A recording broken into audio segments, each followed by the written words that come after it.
Blood was running down my fingers, staining the cracked skin dark and red, when those military police, three young white guys barely older than my grandkids, surrounded my busted-up van and ordered me, "Step away from the vehicle, ma'am." The way their hands hovered over their holsters? Yeah, I've seen that look before, and you never get used to it. I was just trying to fix my old van in the punishing Georgia sun, engine sputtering out right at the gates of Fort Benning on the one day of the year I make my pilgrimage to honor friends who didn't come back. Funny how after 3 decades serving this country, I still end up feeling like a suspect every time I cross onto a military base. You ever see somebody getting treated like dirt because of how they look, then find out they're more of a hero than anyone in the crowd? That's where my story kicks off. I'd been driving since dawn from my tiny place in South Carolina. An old woman with calloused hands, sweat streaking down my brow, intent on visiting the graves of fallen comrades. This van, a relic from my service days, had never failed me till now. But as the engine gave out and I popped the hood, folks passing by barely try to hide their suspicion, like maybe I'd stolen the damn thing or was scoping out the base for trouble.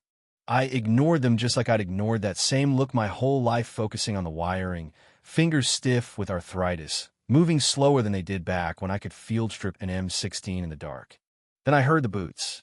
3 MPs, all business, telling me I couldn't park there, demanding to see my ID, treating me like a trespasser when all I wanted was to pay my respects. I could see the skepticism in their eyes, even after I handed over my driver's license and retired military card. Colonel Evelyn Jackson, 30 years of service, like those words didn't fit the person standing before them. One muttered to the other, "Could be fake." You know what I mean? Even after all these years, even when you've got the paperwork, you're still guilty until proven otherwise. Their questions started coming hard. What business did I have at Fort Benning? Who exactly was I visiting? Why did I drive a van rigged like a military transport? They circled my vehicle, radios crackling with phrases like "suspicious activity" and "backup requested." It was the same old playbook I'd seen 100 times since the 70s. I remembered all too well being stopped at my own base, being made to show credentials again and again, watching less experienced white officers get promoted past me while I kept fighting battles on 2 fronts, the enemy out there and the system right here. I stood my ground, straightened my back the way I used when I wore the uniform, and told them what I'd told so many before. I served, I retired honorably. I'm just trying to visit old friends. But they weren't having it. "Step away from the vehicle, ma'am." Their hands never left those holsters, and I felt that old heat in my chest, the anger mixed with fear, the knowledge that one wrong move could get you killed. That's when backup arrived, a couple military vehicles, and stepping out, a tall black man with the stars of a major general shining in the sunlight. He sized up the scene, scanned my face, then his eyes landed on the tattoo peeking out from under my rolled-up sleevey of Black Panther, faded but unmistakable. I watched the realization dawn. "Would you mind showing me your full tattoo, ma'am?" he asked, voice suddenly gentler.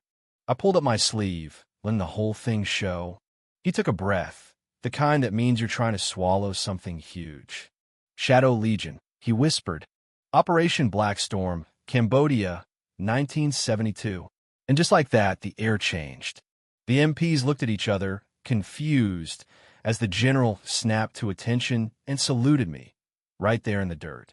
Turns out, he'd heard the stories, rumors whispered among black soldiers for decades about a covert all-black special operations unit, the Shadow Legion, who went places other units wouldn't, who did jobs no one else would claim. I was the operations officer back then. We pulled off missions that no official record acknowledged, lost more friends than I care to count, and when the war ended, they scattered us to the wind, erased our names from the books, made our medals disappear in paperwork limbo. You get the idea. The General William Thomas told those MPs to stand down and offered to get my van fixed by the base motor pool, but I could see the senior officer watching us from his car, talking on his phone. Something about the way his eyes tracked me made my skin crawl, like maybe old ghosts were about to come knocking. Thomas invited me in, said there were people on base who ought to meet Mehmed. Finally, some truths could come to light.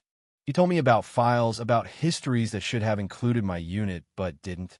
For a second, hope flickered. Maybe it was finally time. But base politics never die easy. The next thing I knew, I was face to face with Colonel Reynolds, base commander who all but accused me of faking my story, demanded I point myself out in his wall of Vietnam photos, mostly white faces, a few black ones way in the back. I kept it cool. My unit doesn't show up in official photographs, Colonel. We weren't supposed to exist. His eyes narrowed. Maybe your tattoo's just a souvenir. It was a challenge, and not a friendly one. He assigned a young Asian-American lieutenant, Sarah Chin, to escort, memoir like babysit.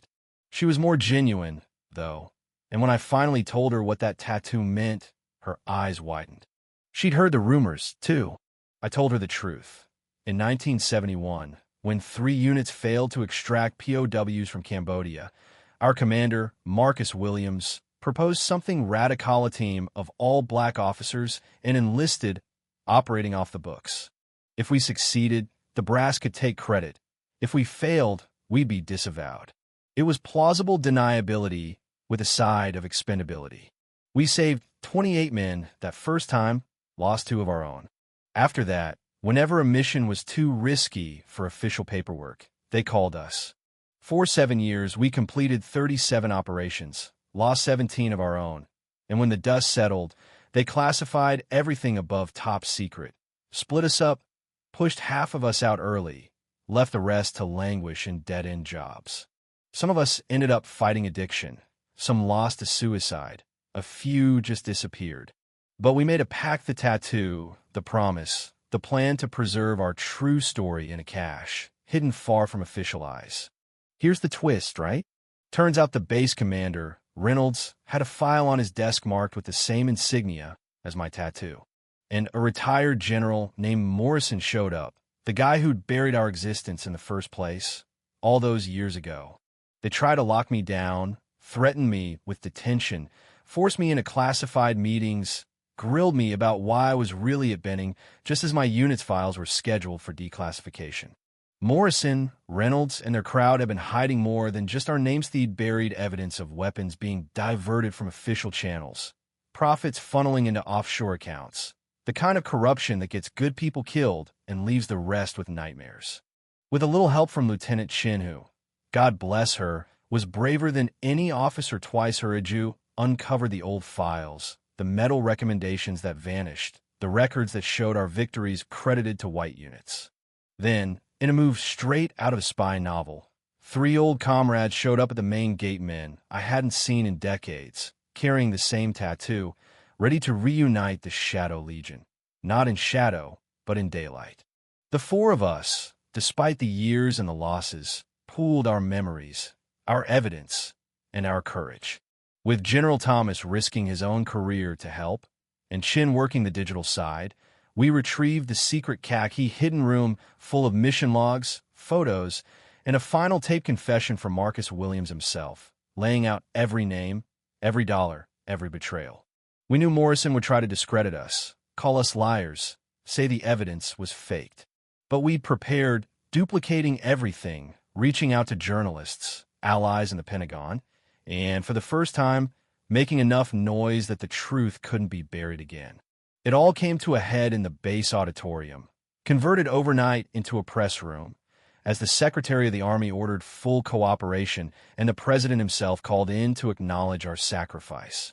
We stood at that microphone, Wilson, Thompson, Robert Jackson, and told the world what we'd done, what we'd lost, and why our names had been erased. The truth, finally, out in the light. So yeah, after 50 years, the Shadow Legion finally stepped out of the darkness. The base police who'd nearly arrested me days before now stood at attention and saluted as I drove off to finish my pilgrimage, a convoy of allies behind me.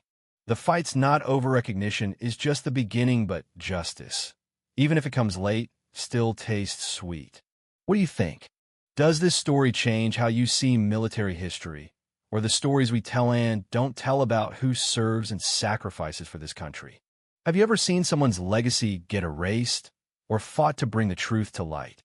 Share your thoughts below, because history only changes when we're brave enough to confront it together. Like, subscribe, and pass this story on if you believe hidden heroes deserve their place in the sun.